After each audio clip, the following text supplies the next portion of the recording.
할렐루야, 만나서 반갑습니다. 우리 옆 사람과 함께 인사 나누겠습니다. 잘 오셨습니다. 사랑하고 축복합니다. 우리 1층에 계신 분과 함께 인사 나누겠습니다. 사랑하고 축복합니다. 우리 온라인을 통해서 예배드리는 우리 성도님들도 사랑하고 축복합니다. 오늘 변함없는 하나님의 은혜와 평안이 여러분에게 가득 넘치시기를 주님의 이름으로 축복합니다. 고아처럼 버려두지 아니하리라 라는 제목으로 함께 은혜를 나누겠습니다. 제가 식당에 가서 목사님 네 분과 함께 식사를 한 적이 있습니다. 근데 그 식당에 로봇 종업원이 있더라고요. 그래서 스위치를 누르면 그 로봇가 와요. 그래서 시키를 받아갑니다. 그래서 확인을 눌러주면 그때서야 가는 거예요.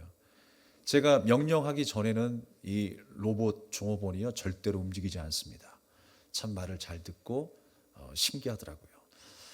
근데 한 사람도 빠짐없이 한결같이 한 말이 있어요. 어떤 말이었냐면 얘 때문에 한 사람의 실직자가 생겼구나 라는 생각을 하게 된 거예요. 로봇 때문에.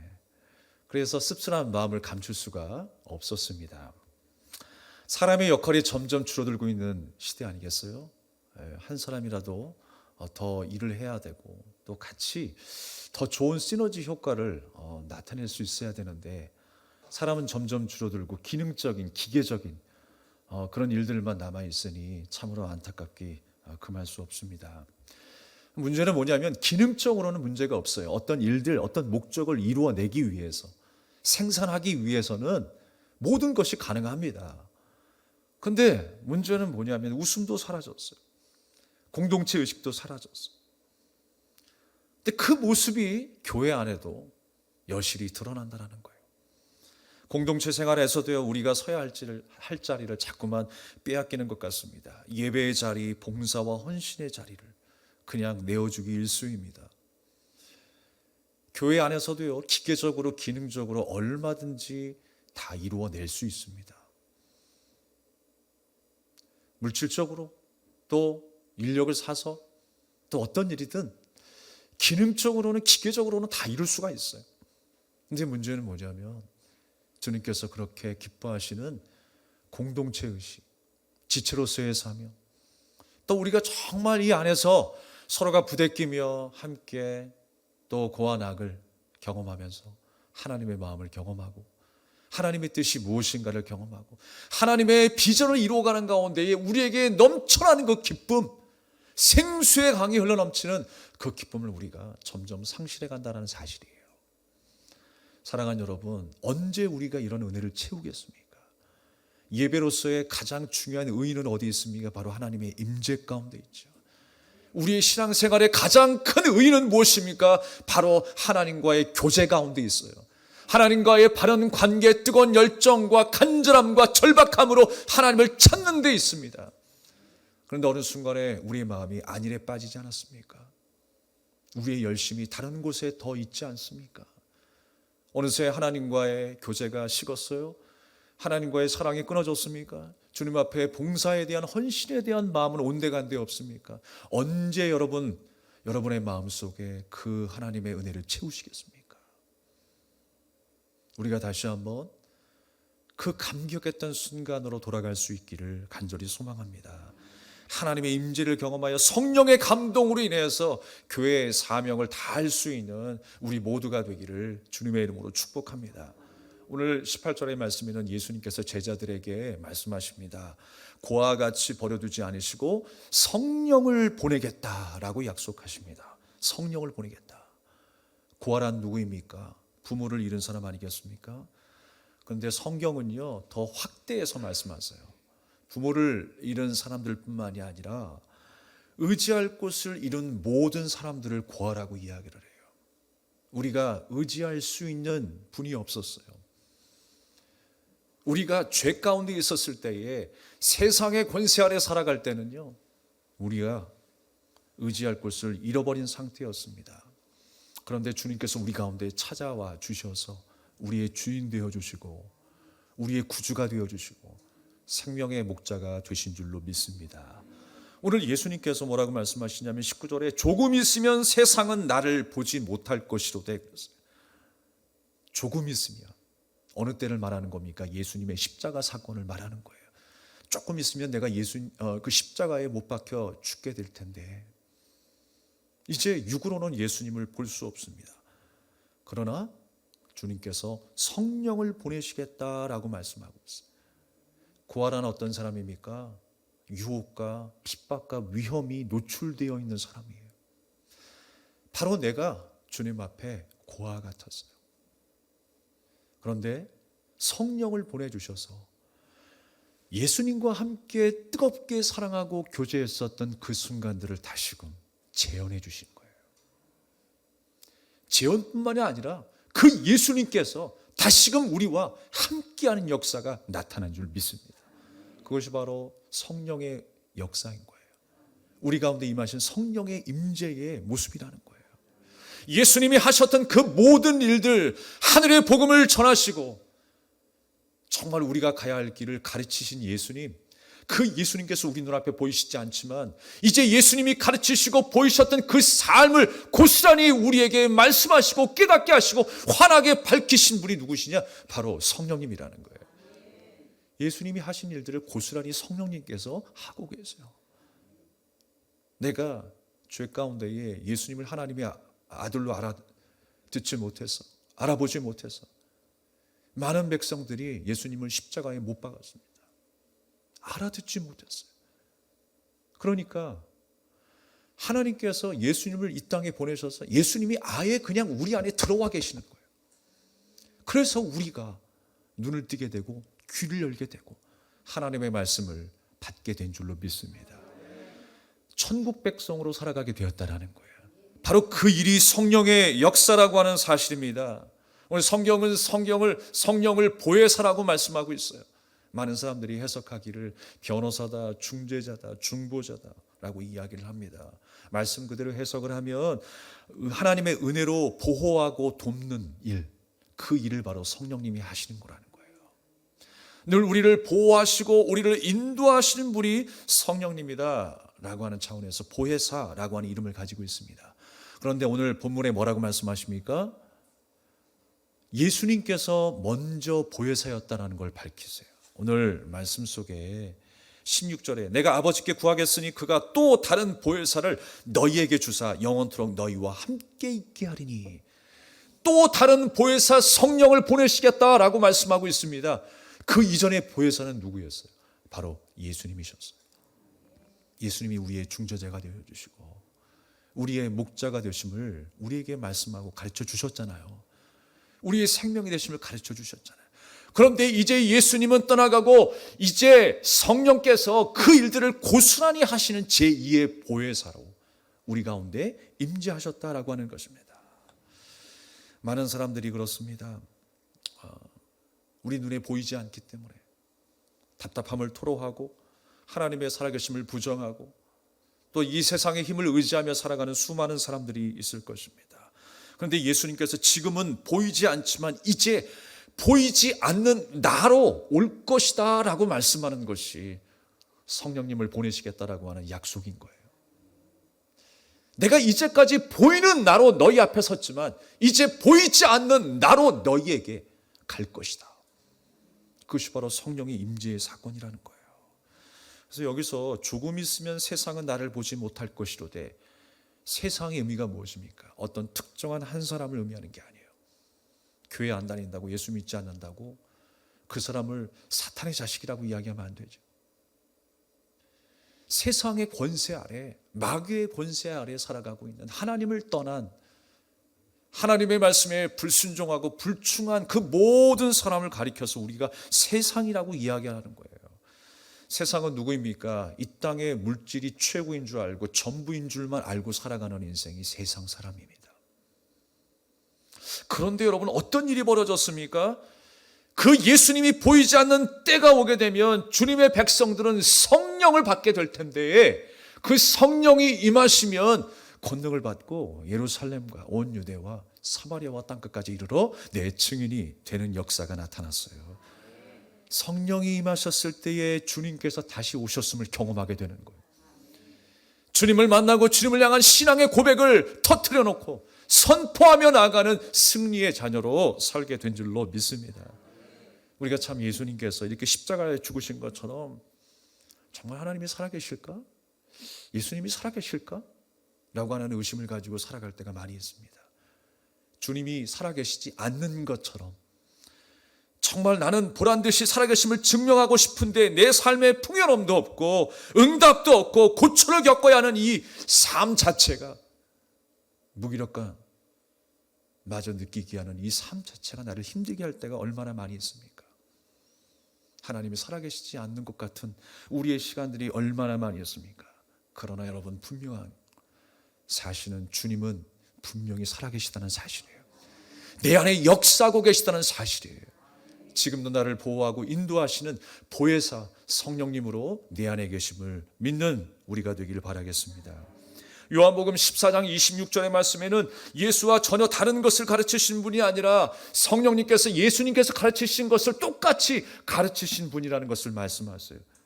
보혜사 곧 아버지께서 내 이름으로 보내실 성령, 그가 너희에게 모든 것을 가르치시고 내가 너희에게 모든 것을 생각나게 하시리라 그랬어요. 무엇을 생각나게 하신다라는 거예요? 예수님의 가르침을 생각나게 하시겠다.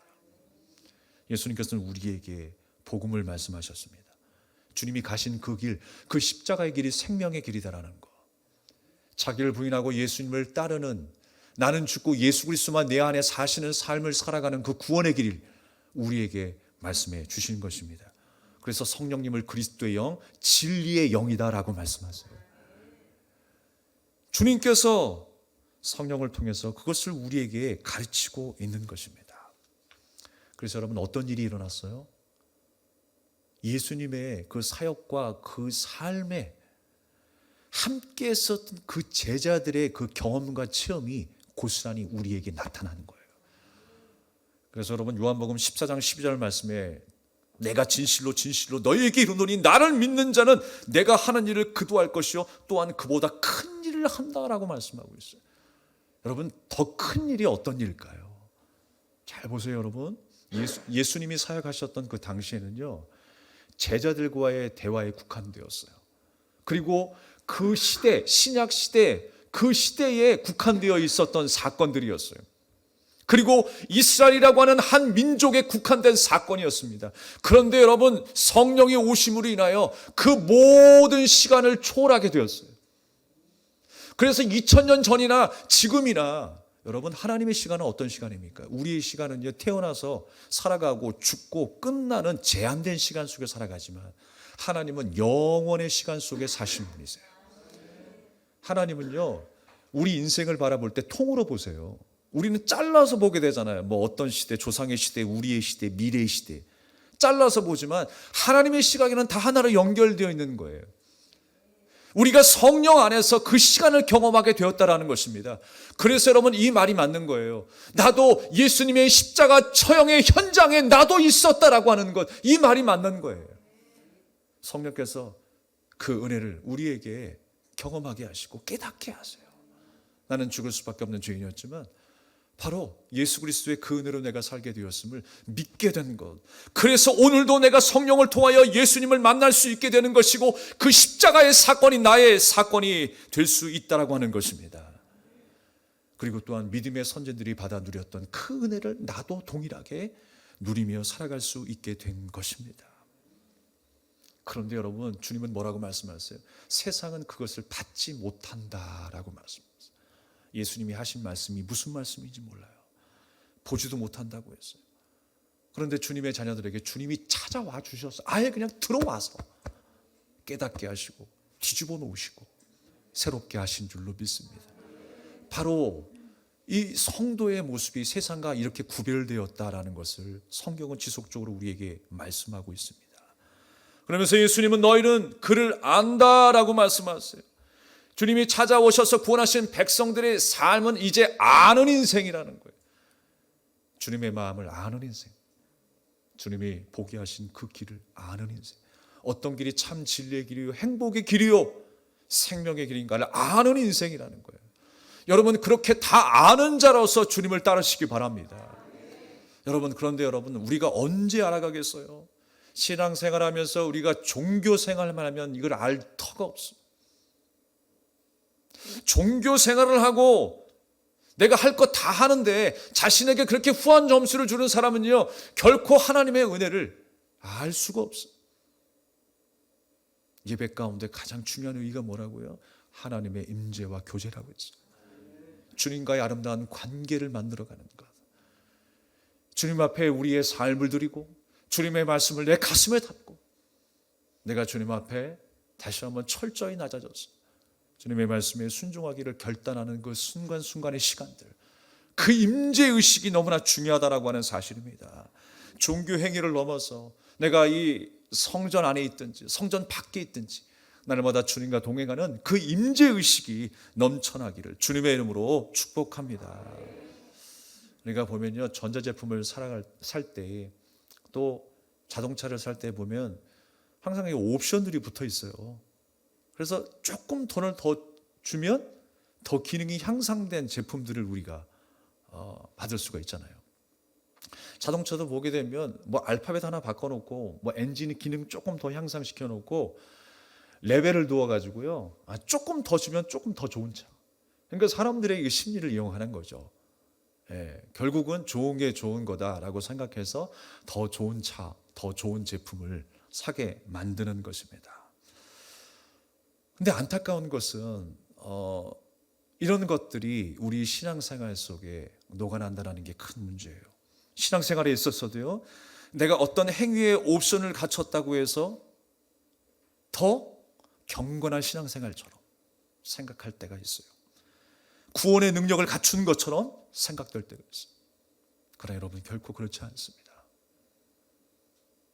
어떤 옵션을 갖춘다고 해서 구원의 은혜가 이루어진 것이 아닙니다. 직분을 가졌다고 해서 거룩하고 아름다운 사람으로 성장하는 것이 아니라고 하는 것입니다. 우리는 오늘도 완전하게 부어주시는 하나님을 만나야 되는 거예요.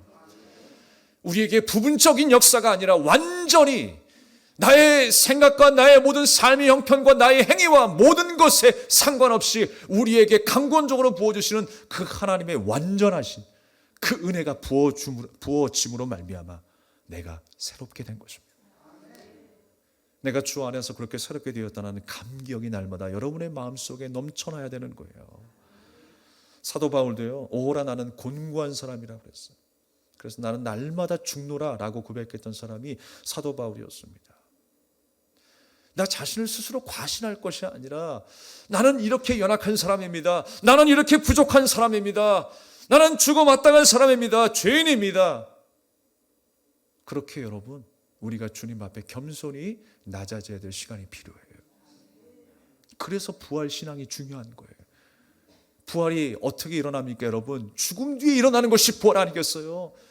내가 주님 앞에 그렇게 죽어짐을 경험하게 될 때에 우리가 요한복음의 말씀을 계속 강의하는 것처럼 예수님이 어떤 분이시라는 거예요. 재창조의 역사를 행하시군, 그 능력을 행하신 분이 예수님이다라고 하는 것을 가르쳐 줬잖아요.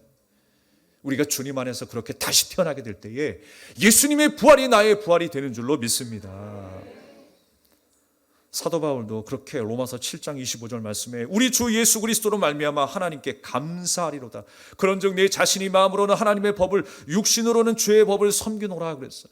나는 끊임없이 의심이 많고 두렵고 떨며 넘어지고 좌절하고 절망하지만 또 다시 한번 주님의 은혜를 붙잡겠다라는 거예요. 내가 예수님의 은혜로 구원받았지. 그렇지, 예수님은 지금도 살아계셔서 내 안에 계시지. 이 믿음과 이 확신으로 살아가는 거예요. 그것이 바로 믿음의 사람의 모습인 것입니다. 내 자신이 한없이 초라하게 보일 때가 얼마나 많이 있습니까? 시간이 멈춘 것처럼 낙심할 때가 얼마나 많이 있습니까?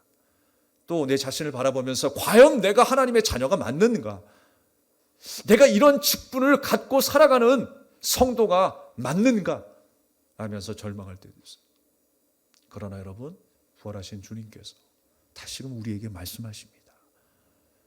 그 모든 것 내려놓고 주님의 은혜를 간구하고 사모할 수 있는 성도가 되기를 주님은 기다리고 계세요. 그 은혜를 날마다 목말라하며 갈망하는 인생이 바로 바른 신앙생활의 모습이라고 하는 것입니다. 말씀을 정리하도록 하겠습니다. 세계 10대 요리사가 모이는 곳에 어떤 기자가 질문을 했어요. 당신은 죽기 전에 세상에서 가장 맛있다고 음식은 다 먹어봤을 텐데 당신은 죽기 전에 마지막으로 먹고 싶은 음식이 무엇입니까? 라고 각 요리사들에게 물어보았습니다. 그런데 의외의 답변이 나왔어요. 정말 먹어보지 않은 음식이 없을 만큼 세계의 산의 진미는 다 먹어보았을 것인데 그 10대 요리사들이 한 말이 뭔지 아십니까? 어떤 음식이었을까요?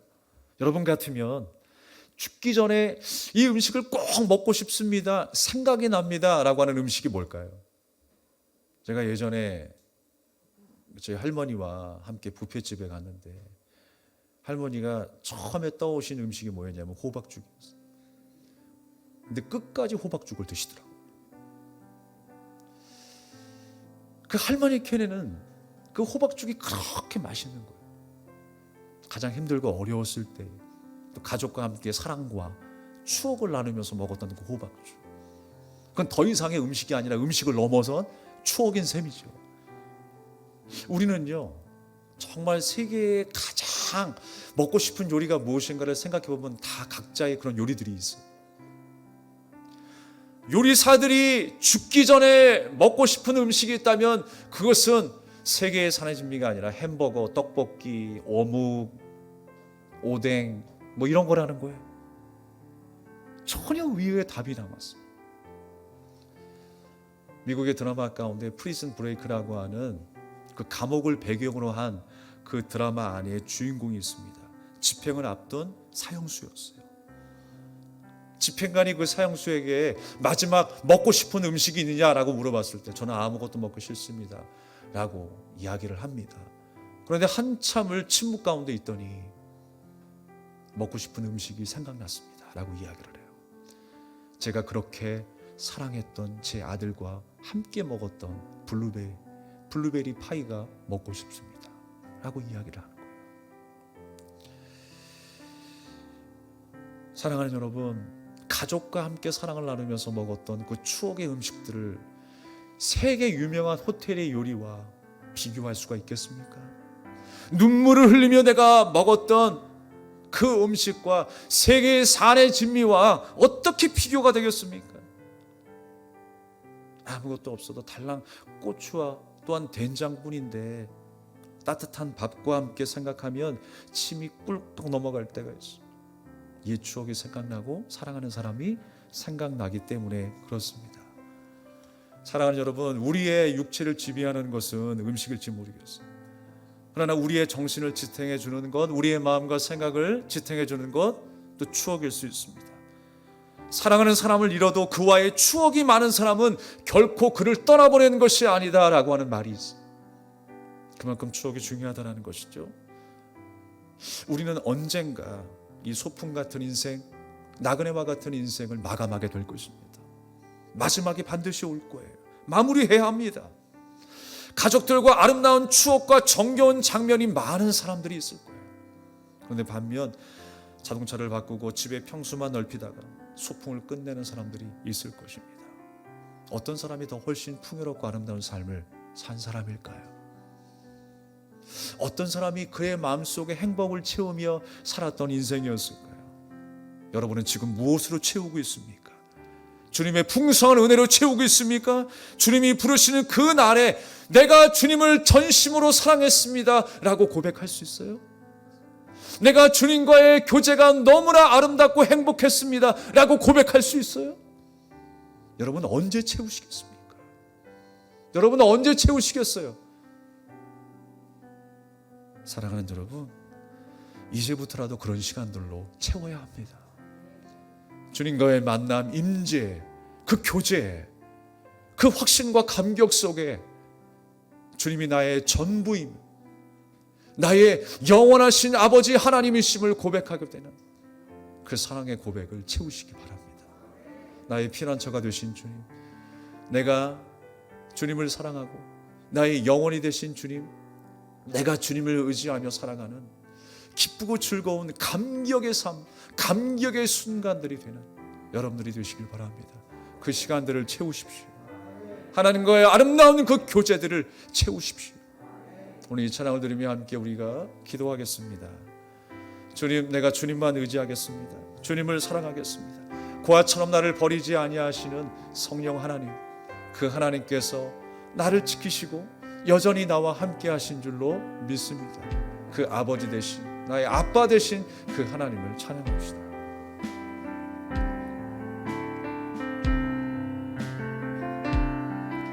나의 피난처 예수 의지해요. 나의 피난처 예수 의지해요. 나의 가는 길에 거센 바람 몰아쳐와도 나의 피난처 예수 의지해요. 나는 영원히 주님 사랑해요. 나는 영원히 주님 사랑해요. 세상 어떤 것도 나의 사랑 끊을 수 없네. 나는 영원히 주님 사랑해요. 아바 아버지, 아바 아버지, 나를 사랑하시니 나의 모든 것 주께 드려요. 아바 아버지, 아바 아버지, 내가 여기 있으니 주님 영광 위하여 써주세요. 나의 피난처 예수, 나의 피난처 예수 의지해요. 나의 피난처 예수 의지해요. 나의 가는 길에 고센 바람 몰아쳐와도 나의 피난처 예수 의지해요. 나는 영원히 주님 사랑해요. 나는 영원히 주님 사랑해요. 세상 어떤 것도 나의 사랑 끊을 수 없네. 나는 영원히 주님 사랑해요. 아바 아버지, 아바 아버지, 나를 사랑하시니 나의 모든 것 주께 드려요. 아바 아버지, 내가 여기 있으니 주님 영광 위하여 써주세요. 아바 아버지, 아바 아버지, 나를 사랑하시니 나의 모든 것 주께 드려요. 아바 아버지, 아바 아버지, 내가 여기 있으니 주님 영광. 우리 다시 한번 아버지, 아바 아버지, 아바 아버지, 나를 사랑하시니 나의 모든 것 주께 드려요. 아바 아버지, 아바 아버지, 내가 여기 있으니 주님 영광 위하여 써주세요. 주님 영광 위하여, 주님 영광 위하여 써주세요. 우리 주신 말씀을 기억하며 우리 합심하여 기도하기를 원합니다. 아바 아버지, 주님은 우리의 아버지가 되십니다. 그리고 주님은 여러분들을 너무나 사랑하세요. 우리가 주님을 너무 사랑하게 되면요, 나의 전부를 하나님 앞에 맡기게 돼요. 주님 나를 사랑하시니 나의 모든 것 주님 앞에 드린다고 했죠. 내 생명도 주님의 손에 있습니다라고 하는 그 믿음의 고백을 하게 된다니까요. 여러분, 주님과의 그 아름다운 시간, 그 아름다운 임재와 교제의 시간을 쌓아가십시오. 여러분의 가슴 속에 채우십시오. 하나님의 말씀과 하나님의 은혜와 그 사랑의 감격을 채우십시오. 그럼 우리는 이 세상을 넉넉히 이기게 되는 것입니다. 우리가 합심하여 주함을 외치며 간절히 주님 앞에 믿음으로 결단하며 기도하겠습니다. 주여!